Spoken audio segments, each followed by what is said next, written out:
Welcome to the Addison podcast, where we talk about what it actually takes to hit your first six or multi-six figures in business. I'm Addison, certified clinical hypnotherapist and online business coach for entrepreneurs. And 3 years ago, I decided that nursing wasn't for me, dropped out of nursing school, and dove into the online space.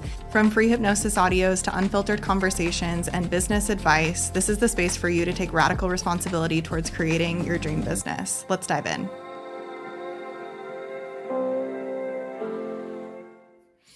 Hi guys, welcome back to the podcast. Today I have Sarah here and I'm super excited to talk all things mindset and social media, as well as just her journey, and to get some insight into not only how she helps her clients with done for you and done with you social media services, but also just her journey with mindset and entrepreneurship. So Sarah's claim to fame is that she started her third career at 32, which is incredible. I feel like so many of us that are in our 20s are like, I have no time. And you started your third career at 32, blew it up to six figures in less than a year. And I'm so just excited to hear about this journey and where you are now. You have a big event month coming up and we're just going to talk all the things. So I would love to hear just a little bit about your journey. I know you were just sharing with me that you went from hairstylist to speech pathologist to social media. How the heck did you go from that first place to where you are now? Yeah. Well, first, thank you so much for having me. I'm so excited. I feel like we could chat and just nerd out on all of this all day long. Um, but so that's a question that I get asked a lot because people are like, wait, you used to be a hairstylist and then you were a speech therapist and now you do marketing? Like, what the hell? And so, I genuinely believe that everything works out like it's supposed to, and your experience today is preparing you for what you'll do tomorrow. And that's exactly how it played out. So I actually enrolled in the intro to speech pathology class on accident. Um, and on the first day of class, I listened to everyone talk about how or why they wanted to be a speech pathologist. And it was I wanted to be a nurse, but I don't do needles. Or my grandpa had a stroke and his speech pathologist really helped him with swallowing and being able to eat and drink again. Or there was a girl who she stuttered her whole life and her speech pathologist made such a huge impact for her that she wanted to do the same thing for other people. I wanted to be a teacher, but I wanted to make more money. And all of these things just really resonated with me. And I was like, oh my gosh, this is it. This is what I'm meant to do. And so I talked to a family friend who was a speech pathologist. This was on a Monday. And by Wednesday, I had canceled my application to graduate and decided that I was going to do another year of undergrad so that I could have all the prereqs, apply, and go to grad school to become a speech pathologist. And so that's exactly what I did. I worked as a speech pathologist for 8 years in the schools, the hospitals, private practice. I worked in an inpatient rehab unit. I kind of worked all over and I loved it. I think that the work that speech pathologists do is some of the most valuable, life-changing work that anyone can do. We help people communicate and we help people eat and drink. And as far as quality of life, I don't think that there are two things that are more important for us to enjoy, our human experience. So I was loving it. And along the way, I started a digital downloads therapy activity store, basically. So you can buy my digital therapy materials, download them, use them with your clients. And as a result, I figured, well, okay, I created the store, I created the products, but now I have to figure out how to market this. And so I learned social media and I learned a little bit about blogging and I learned, Pinterest, Instagram, Facebook, all of the different social media platforms. And I loved it. It was such a fun way for me to just connect with other SLPs all over the world and to be able to share what I was creating for my store that was also making life easier for other SLPs. And people started noticing, and I started having people reaching out on Instagram saying, hey, we love your social media. Can you help us with ours? And so I worked I volunteered for a nonprofit for a little while, and I realized like through that experience that like, oh, this really is a skill that not everyone has. And like I had put in a lot of time and effort to learning and like honing that skill, but I just hadn't had that light bulb moment yet of like, oh, this is actually like a career on its own. Um, and then it was in the fall of 2020, and I was living in Florida and I had gone home for Christmas, but I was only going to get to be there for like a week. I'm from Oklahoma, and so I had flown home, and I was like, it's just not enough time. Like I don't want to play by someone else's schedule. I want to be able to do whatever I want whenever I want. And I had also realized that like even with doing travel therapy, which pays a lot better than like a regular therapy job, with travel therapy, you basically go wherever you're needed, and the pay is a lot better than like having the stability of a non-travel job. And but even with doing that, I had realized like, wow, like this is never going to pay off the student loans that got me the job to begin with, and that just doesn't make sense for me. So I need to do something else. And so all of this kind of culminated at the same time. And on Christmas Eve of 2020, I was laying in bed with my niece. And I say niece, and people think a 3-year-old, but she was 20 at the time. And she was like, why don't you just do it?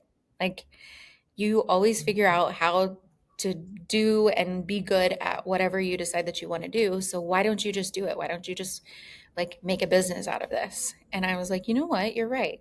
Why don't I just do this? And so I ran a Senate campaign in January for a friend of mine that was running for Senate.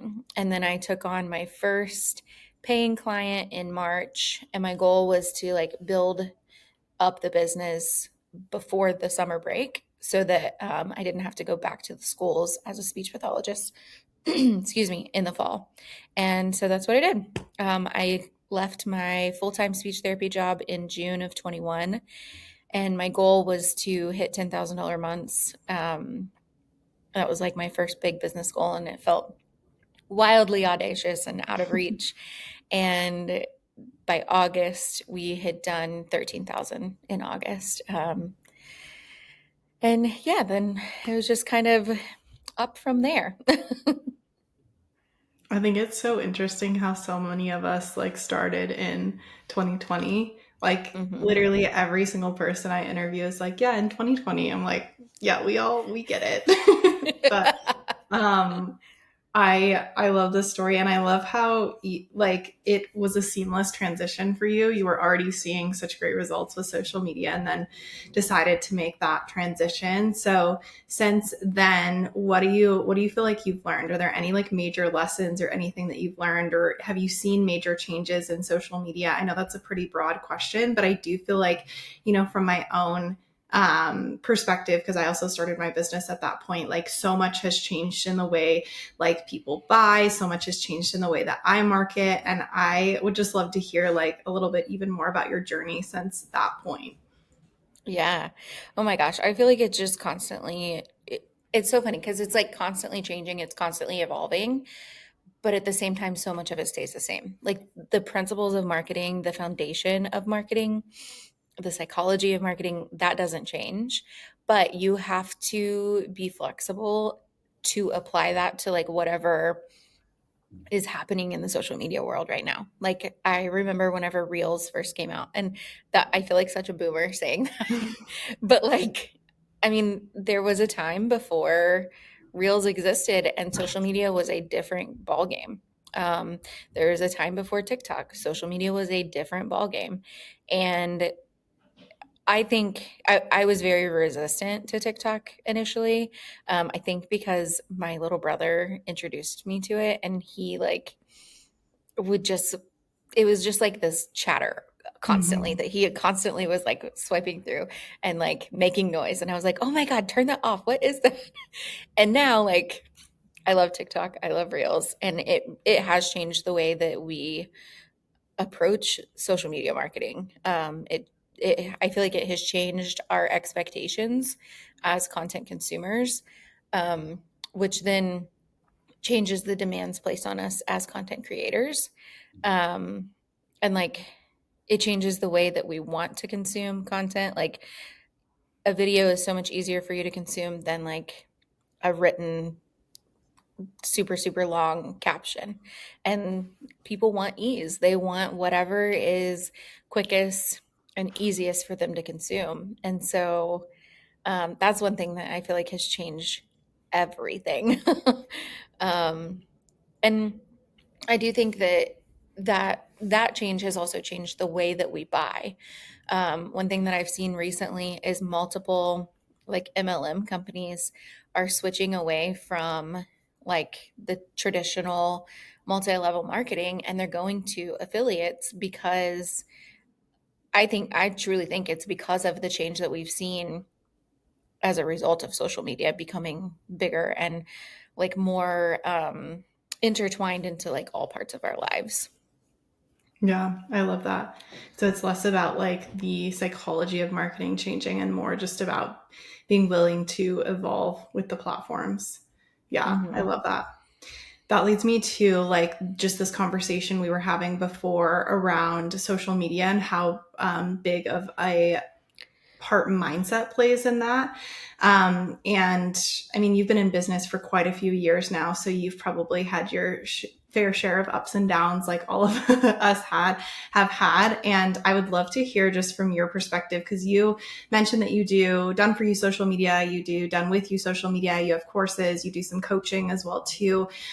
What role do you find that mindset plays in your clients showing up on social media, and just even that transition that you're speaking of from like just carousels or static posts to showing Hmm. up, on video, to being, even willing to start a podcast or to get on TikTok and, try out different avenues for revenue growth. Oh my gosh. I feel like this could be like a whole episode on its Yeah, own. for um, sure. yeah. So I genuinely believe that like our mindset, it affects every single piece of our life. And it affects the way that we hold ourselves, the way we carry ourselves, the way that we show up for ourselves and for other people around us too. Um, One thing that I have experienced is like, for just an example, like with launching my course, the first like 5 times that I launched it, I was not in the right mindset. I was putting so much pressure on myself, which then resulted in me feeling like I had to be perfect and it had to be like this massive, huge launch. And if it wasn't, then it was a total flop.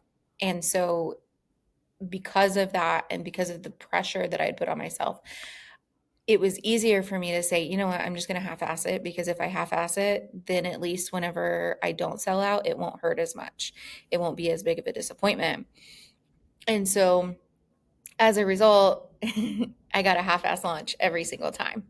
And so this past spring, I started working with a new coach, and we there was just a shift in my messaging overall to be bolder and to be prouder of who I am and where I come from and what I do and what I'm able to offer. And as a result, I went harder in this launch. And um,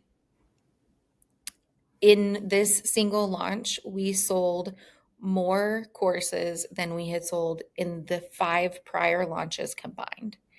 And it was because of the mindset shift that I had, that like it sounds so basic, but like that I'm worth showing up for. Hmm. The results that I get, that people get from my course, that's worth showing up for. And that's worth showing up for with like my whole ass. We're not half-assing it, like like we're going all in. And so that's something that I feel like I can't tell anyone how to make that shift. I think that there's so many small pieces that result in that. It's not just like one thing, but that mindset shift of like, it's worth it. This is worth the risk of showing up wholeheartedly, going hard, being loud, being proud. And if it doesn't sell like I want it to, then we're going to take the data that we got from this launch and we're going to use it to make the next one better. And we're going to go big and we're going to go loud and proud and hard again. But the only way that you get like that good data to shape the next one is by going hard in this one. Um, yeah, I think. And then as far as like other people, so this is something that I see in a lot of clients is like they don't want to put themselves out there. That's if they were super comfortable putting themselves out there, they wouldn't need me. Um, and so that's something that we have to work through a lot is like, what is it that's holding you back? Like, what Mhm. is that negative thought that is telling you that it's not safe to put yourself out there? And I think a lot of it comes back to like fear of rejection and fear of judgment. Um, and so one thing that I always ask my clients is like, okay, this thing that you offer, for a lot of my clients, it's speech therapy. That's our primary client base. So the results that you get for the families that you work with in therapy, are those bigger? Are those more valuable, more important than your insecurities? Let that be bigger and let that lead you, because if you can let that be bigger than your insecurity, you're going to show up in a different energy. You're going to show up more boldly, more authentically. People are going to be able to see who you truly are, and you're going to be able to help more people as a result. I love that. I think one of the biggest mindset shifts for me too around social media was I heard, and I can't remember if this was a podcast or a coach I was working with at the time, but the very first group program that I launched created a lot of those fears for me as well too, where it was like, well, I'm not going to go live because what if no one buys from that? Or, just little things that come up that we self-sabotage our success through like these tiny actions. Mm-hmm. And I heard from someone that it was almost like more selfish for me to not show up than to show up and get people in the program, that we're going to see Mm-hmm. life-changing results from that. And so I think that kind of goes hand in hand with that. But I love this like conversation of um, like going or half-assing something or not going all in. I think we say like go all in or make these big moves in the online space a lot of the time, and people don't really know what that means, and it's going to look different for everyone. But Mm-hmm. I think the topic of self-sabotage is interesting too, because there is, spaces in so many different areas in business where it's like, well, I'm only going to post once, or, I'll go really Mm-hmm. hard towards the end of a launch because that's when like people come inside. Or, like you said, I'll just half-ass it. I won't like fully own my messaging, or I, won't fully own these client results because then I could get people inside. And what if I disappoint them? There's so much that goes Mm-hmm. behind the scenes in that. And so I'm really happy. Also, your results are incredible with that like small mindset shift of and getting so many people in the course. I think that's incredible, and I think it shows too like how one small shift and recognizing like even where that self sabotage is coming up can result in like these massive, massive changes. In regards to like other areas in your business, I know you were telling me that with your story around like money and business and entrepreneurship, I think that would be a really powerful like conversation to have in regards to self-sabotage and just like mindset. You were telling me just a little bit about your upbringing and like the different things like around abundance and money and stuff that have created some challenges for you in entrepreneurship. And I would love to talk a little bit more about that as well too, because I think it really coincides with self-sabotage that can come up in regards to business and half-assing stuff and things like that. So Mm-hmm. would you be open to like telling your story in regards to other shifts that you've made in the mindset realm Yeah. of Yeah. entrepreneurship? Absolutely. Um, and I think that I'm going to say this before I lose the thought, but I think that my history, my upbringing, where I come from, it directly related, like it directly contributed to self-sabotage because, and I'm gonna give you the full story. I'm gonna give you the backstory, but I remember being little and my dad was a carpenter, and knowing that he made $25 an hour. And I remember thinking, oh, and mind you, this was like probably early 2000s. So that was a different a different time, and $25 an hour looked differently. But I remember thinking like, oh my gosh, that's so much money. He makes, $25 an hour. That's huge. And like I remember taking my first full-time hospital job, and I was being offered, I think, like 31 an hour. And I remember talking to my mom about it, and I was like, absolutely not. Like, that's too low. I'm not accepting that. That's crap. And she was like, what? Like, that's so good, Sarah. Like, why would you turn that down? And so there was like this level of guilt that I had. Mhm. And I will also add, both of my parents have passed. So that's like another level of weird, like, guilt that's tied into the self sabotage that I have experienced, because it's like, in so many ways, I like, obviously I know that my parents would want me to do better than what they had. But there's also this level of guilt of like, if I want better, then am I shitting on them? Like, if I want better for myself, if I want to make all of this money, and I want to be paid hundreds of dollars an hour, am I saying that like their achievements and their work wasn't as valuable, and that's Mhm. obviously not at all. And I know that like they both are so proud of me, and I know that they, like, I can literally feel them around me cheering me on all the time. But it's still like that definitely contributes to the self-sabotage sometimes. And now that I recognize that, I let it get in the way less. But that's, I think, whenever you grow up in poverty, I think that that's something that you carry with you, and that it's a weird conflict to work through. But so I'll give you the full backstory. So I grew up in Oklahoma, and Oklahoma is like one of the lowest cost of living in the United States, and I had wonderful, wonderful parents, and I think that they both did the very best that they could with what they had and what they knew and the circumstances that they had been born into. But I mean, we most definitely were below the poverty line. I was a free and reduced lunch kid, and I lived in a trailer house. And there, we were always taken care of, but we weren't like the name brand kids. Like, we shopped on the clearance rack, and my first truck was a rebuilt 1994 F-150. Whenever my friends were getting like brand new, one of my friends from home, she had a brand new Dodge, like Rumblebee, bright yellow Dodge truck, and one of them like had a Lexus. And it was just, the town that I grew up in was like very diverse as far as socioeconomic status for everyone, but there was definitely more like lower class than middle or upper. And I fell into that category.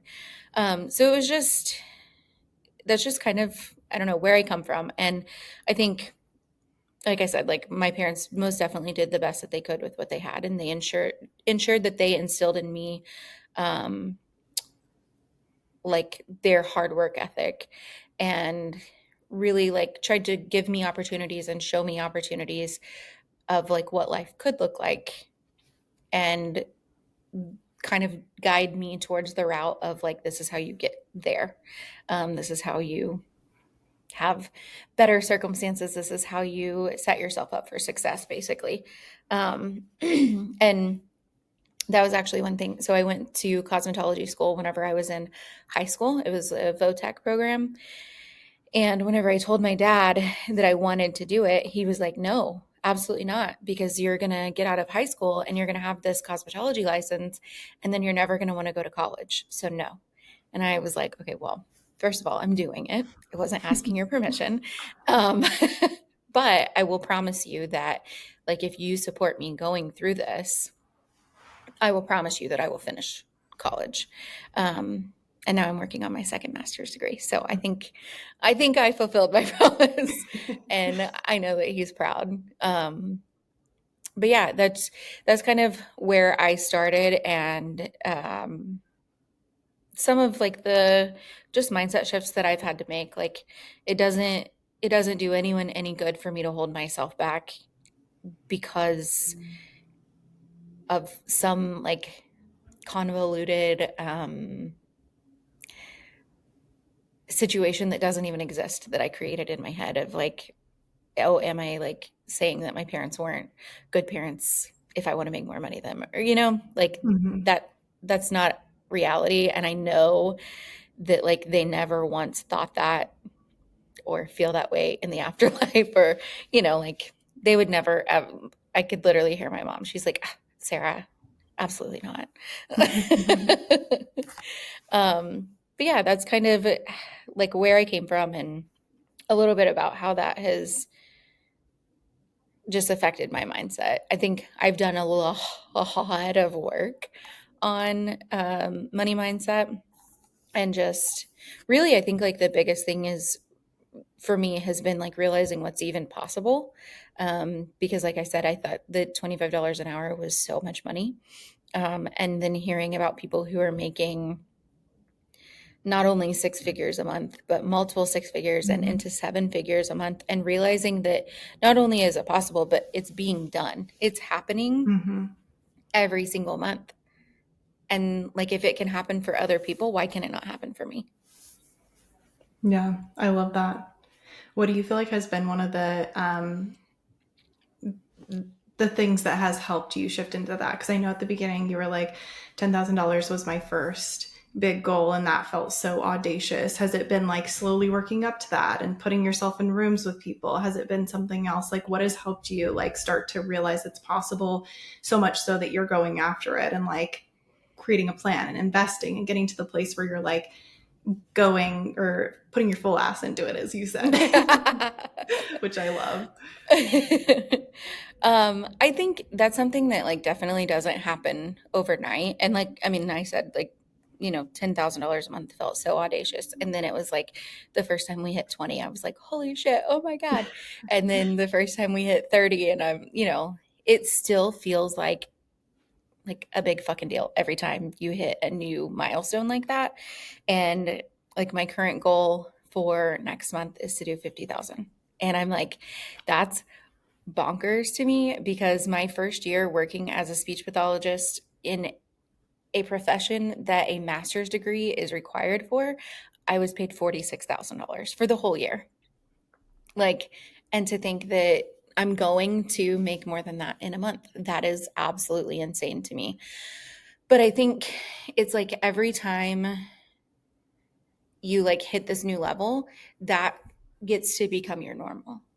And it feels more normal. It feels more like just what you do and not this crazy, holy shit, I can't believe this happened. Oh my God, oh my God, oh my God. It's like, yeah, it happened. Of course it did. I expected Yeah. to. And when you can shift into that energy of like, this is my expectation for my reality, this is the only thing that I am open to, that's when you like become ready for like the next level up. And I think one thing that has helped me um, with like that normalization process and being like becoming getting to the place where I expect that to happen is like sitting in what that feels like. And like, can I create that feeling? Like, can I close my eyes and go to that place in my mind? And can I feel what that feels like in my body? And can I sit in that? Because I think, and this is just totally like my experience, I don't know if this is actually true or not, but I feel like there's something about doing that that like normalizes it to you and like for your nervous system. And so it's not a foreign concept to your nervous system. So it doesn't feel scary. It doesn't feel like the unknown. And it feels like a safe place for you to just live in that. And we know that like our nervous system wants to keep us safe and keep us away from the unknown. So if I can normalize it and make it known to my brain, to my nervous system, to my body, then it makes it so much more attainable and like more easily attainable too. Like less of Mhm. like forcing it struggle kind of thing. Yeah. You're right on the money with what you said as far as like safety and the nervous system and the mind. And actually, visualization is one of the like things that we do in hypnosis that I, preach all the time that can help you normalize it and create safety in that so that you're not self sabotaging. And I Mm-hmm. love that more often than not, the thing that people miss is they're like, well, I can picture it, but they're not getting into that feeling in the body. So they're not doing any of the body Mm-hmm. work. They're just up here in like the analytical thinking mind, which is what's also going to tell us like, I need to do more work or I need to post more, or I need to do this. So you're right on the money there as far as like getting into the feeling, because that's what's going to create the new neural pathways and also create that safety in your nervous system. And if you can create that safety, it's like you're bridging the gap to your goals that much quicker. Do you feel like I love that we're talking about all of this because this is all right up my alley, but I also know that for a lot of people that do work like that or have done the money mindset work and have worked, with the body or done any nervous system regulation, can get frustrated when their goals don't happen as quickly as they have liked. So do you feel like you've had to do any sort of work around like just enjoying the journey as well as like, but this is going to be a part of my reality. It's just, I'm just letting it unfold. Cause I do think that in that people are like, well, I'm visualizing it. I'm feeling it. I'm doing the hypnosis. I'm doing the work. Like, why is it not here yet? And part of that is also surrendering on the journey. So I'd love to hear if you have any insight there or if that has been a part of your journey as well too. Oh my gosh, yeah, totally. So I fluctuate between an Enneagram 2 and 3. I like straddle the line very hard. But as like the Enneagram 3 in me, I'm very like results and achievement driven. And so I'm like I was literally thinking about that this morning whenever I was getting ready. Random that you asked me this. Um, but I was listening to something that was like, don't focus on the end result, focus on the experience. And I was like, well, I wouldn't probably be doing this if I didn't care about the result. Like Yeah. I want the goal, like it is the goal. um, but one thing that I have had proven to me over and over and over and over and over throughout my life, and it was my mom's like life mantra, was that it always works out exactly like it's supposed to. And um it's so interesting because even like in her passing, she was very young still. I genuinely believe that it worked out exactly like it was supposed to. Like the that was her life. And I have like carried that with me, and I think that applies to so many things. And I definitely like have moments of impatience and I'm like, what the fuck, like I'm doing everything I'm supposed to be. Where is it? Specifically with a partner, like where the fuck is he? um, but like I have to remind myself that like it's already taken care of, it's Yeah. already done, it's already mine, it's already on its way to me. I have to just like lean back to receive. And that is so hard for me sometimes, like because I'm like, oh, I want the actions, I want to do the thing, to get the thing, to be the thing.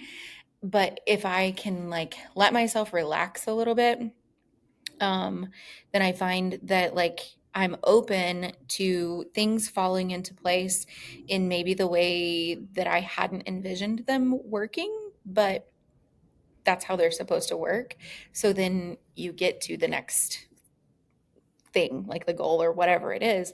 But if you're so like trying to force these puzzle pieces to fit in a way that they're not intended to, you're just like delaying your process. Whereas if you can relax and allow yourself to receive and allow things to be shown to you that maybe you weren't expecting, and maybe you didn't think that this is the path that you were going to take or the way that you were going to get there, you will actually get there faster.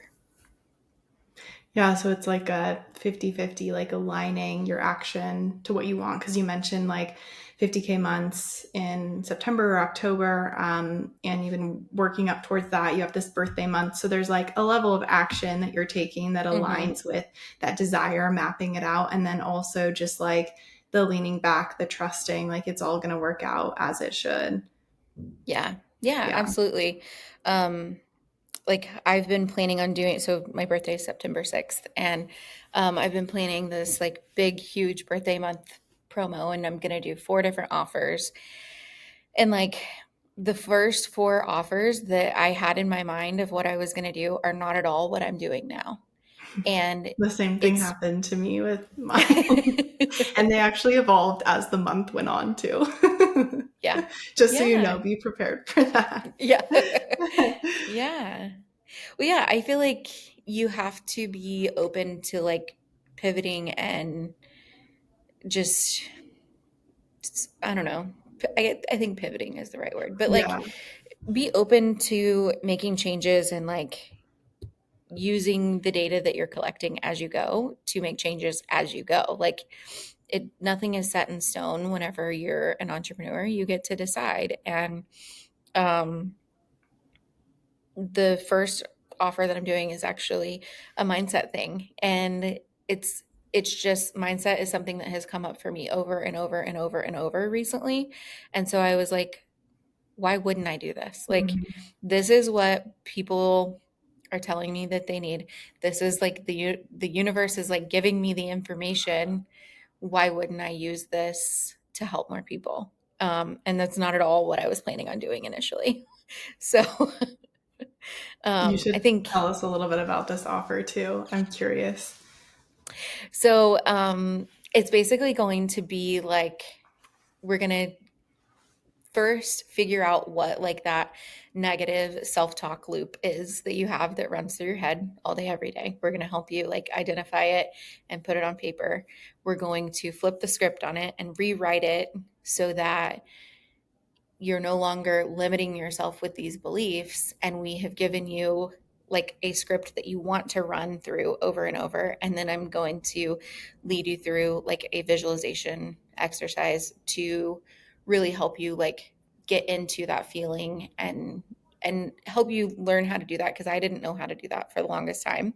It's something that I've like recently really figured out, and I'm still like honing that skill. But just helping people like figure out how to do that so that they can practice that every day, or as often as they want to. um, but just really like reversing that negative self-talk and those limiting beliefs, and then not just like writing them on a piece of paper and shoving them in a drawer, but like how can you actually begin to embody that. I love that. I love the idea too of like giving them an action step to overcoming it. But I think that, like as a mindset expert, that's like 90% of what I do. I think that 80% of what people struggle with is even identifying and having awareness of what it is that's holding them back. So I think that's going to be so powerful. Well, I thank love you. it. I Another thing totally I just was, made it up. I love it. I think that's the thing too that has been so powerful for me with mindset work and business. And like I say all the time, like everyone needs it. It doesn't matter if you're, Hmm. just constantly taking action and you're incredible and you overcome things, super quickly in business. It's just like even taking a moment for yourself to rest and do that and do the visualization brings you back to yourself. It makes you more creative. It makes content creation easier. Like it changes so much. But to me, that also is something that I talk about all the time as far as offers and stuff. Like it gets to be fun and you stop Hmm. limiting when you do the mindset work, or when you are aware of ways that you're limiting yourself, you stop also limiting offers that you're creating, or the ability to like Hmm. be like, well, I do social media, but I'm also going to do this because this is stuff I talk to my clients about all the time and they ask for. And that could be like the thing that also gets you to $50,000 months, because people need it. So it's like it's allowing yourself to also take those not common paths or to do something different. So I love it. Yeah. Yeah. I think that a lot of times we want to put ourselves in these like silos and we want to like box ourselves in. And I mean, I'm not going to be out here like I will not be doing hypnosis with people. I don't know how to do that. I will not be out here like teaching guitar and teaching gardening and Yeah. like, like I basically like what I have found works best for me and what the way that I'm able to best show up is like what is coming up for me in my own life. Like what am I struggling with right now? What mental hurdles am I trying to clear?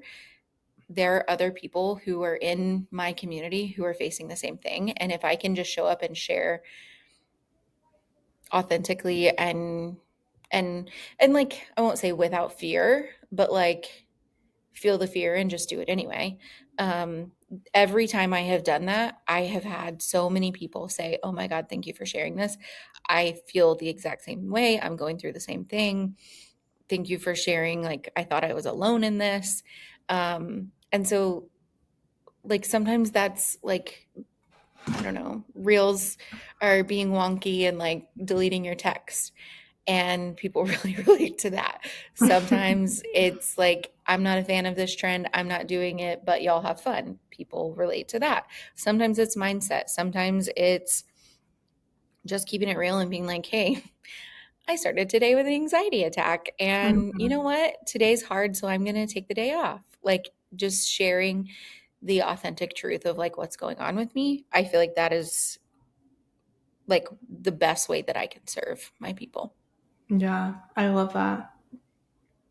That also leads me to just like, with authenticity and just that conversation and stuff too. I think a lot of people struggle with what that looks like, but something that I have consistently heard, like in regards to social media and stuff, is like, what is too much to share in regards to what I'm going through? What is not too much to share? Can I share everything? How do I even show up authentically? Like, I don't know what that looks like for me. And obviously, like, from my perspective, I can help with the mindset aspect of that, coming back to you and being true to you. But from like a social media perspective, it sounds like, and I've even seen some of your posts, like you being real with your audience and stuff like that.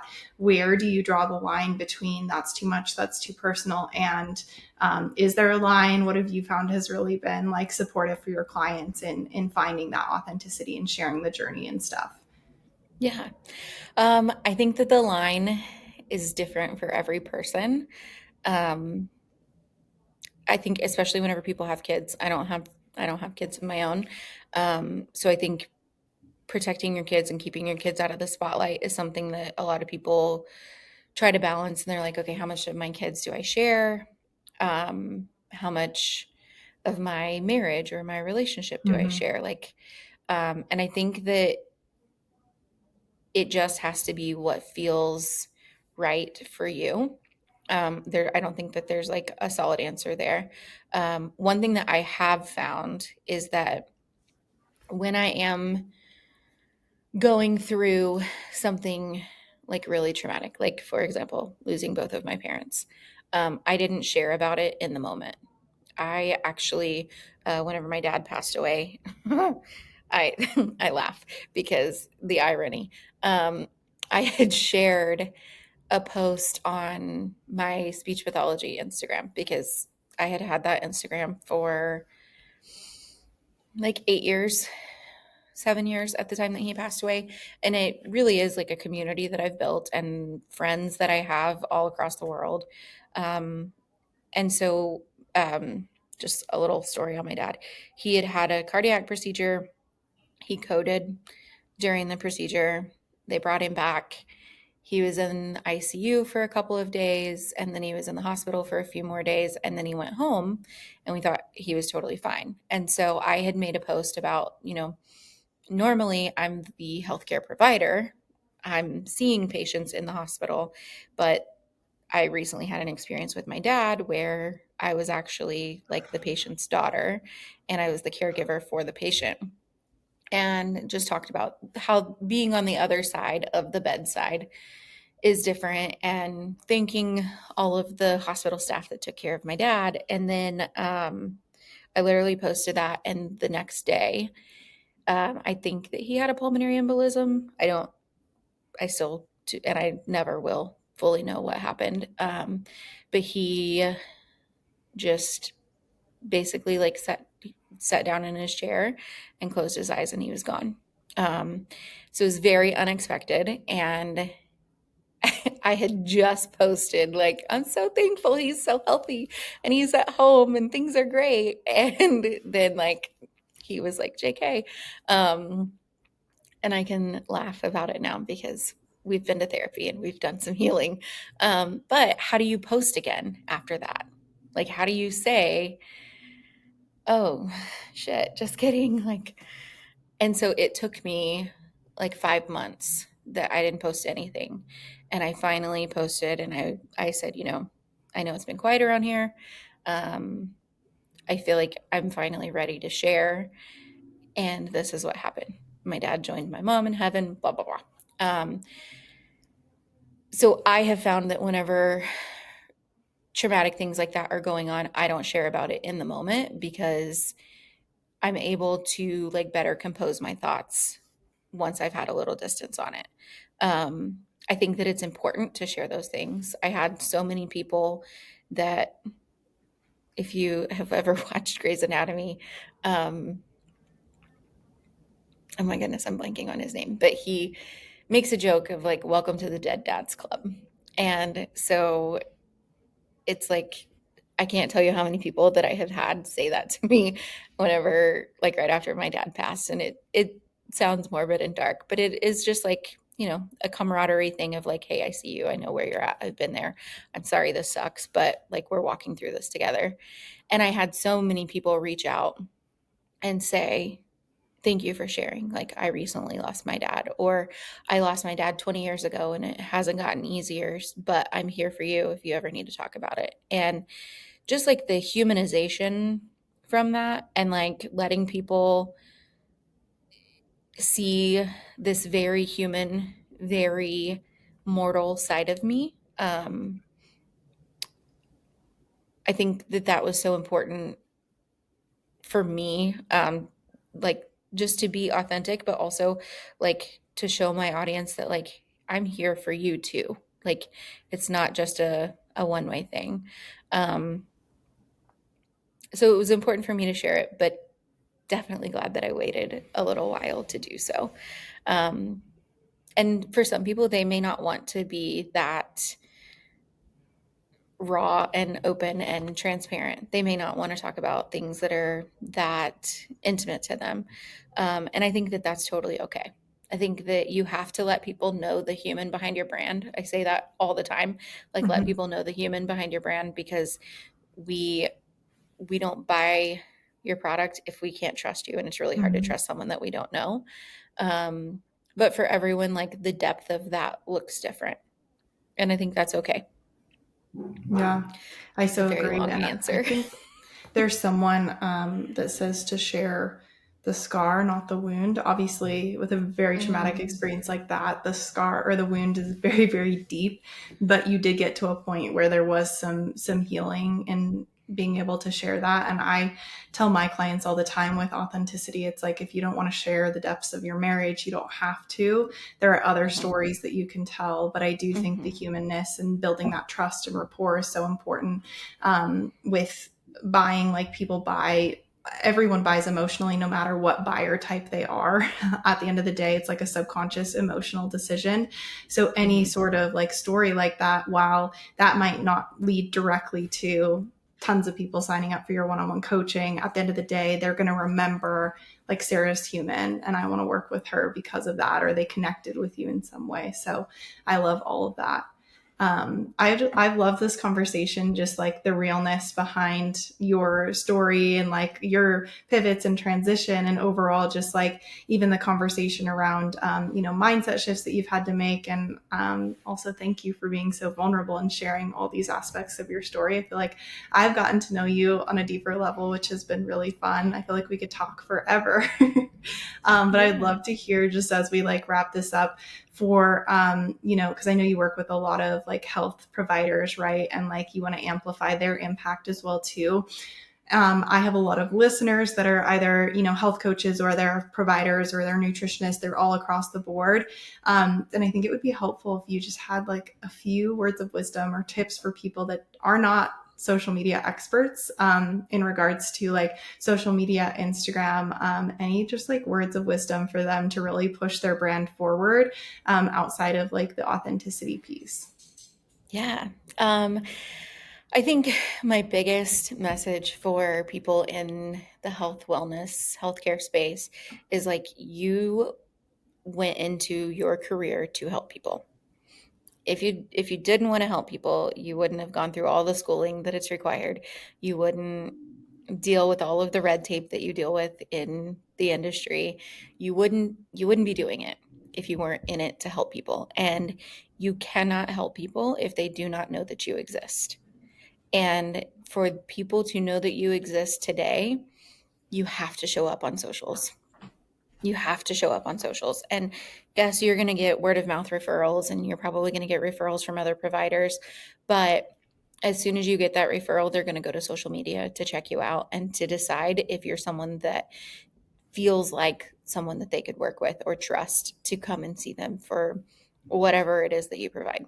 Um, and I think social media kind of feels like I don't know, like a informal, unprofessional thing sometimes.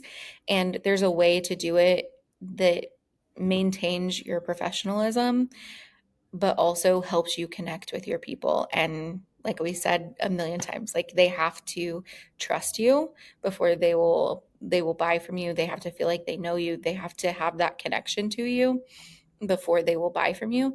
And if we feel that way about making purchases, we damn sure feel that way about trusting people to be our physician or Mm-hmm. our therapist or our trainer or our nutritionist or whatever that looks like, whoever you are for them. That's a highly vulnerable thing, and we have to have relationship and trust, and it's impossible to do that if they don't know you.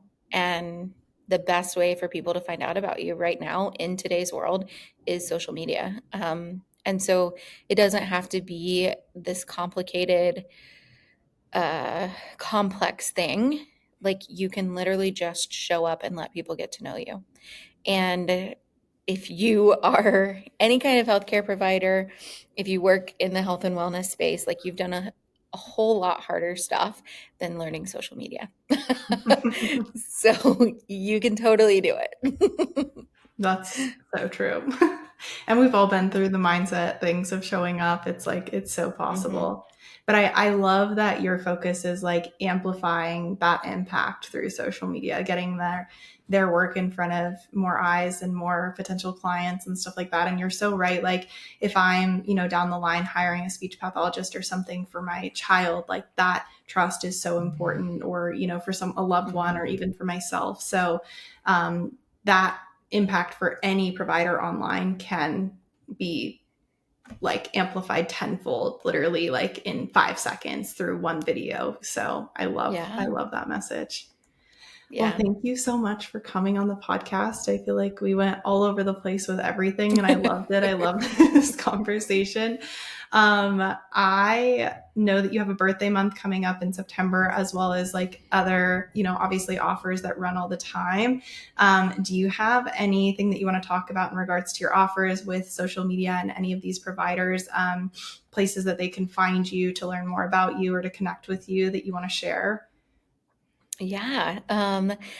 So I know we've talked about I do one-on-one coaching if you want someone to hold your hand and like walk you through it. If you want it off of your plate, we also take care of all social media, everything for you with our management options. And then I also have um, a DIY course that you can learn everything that I do for our management clients in my course.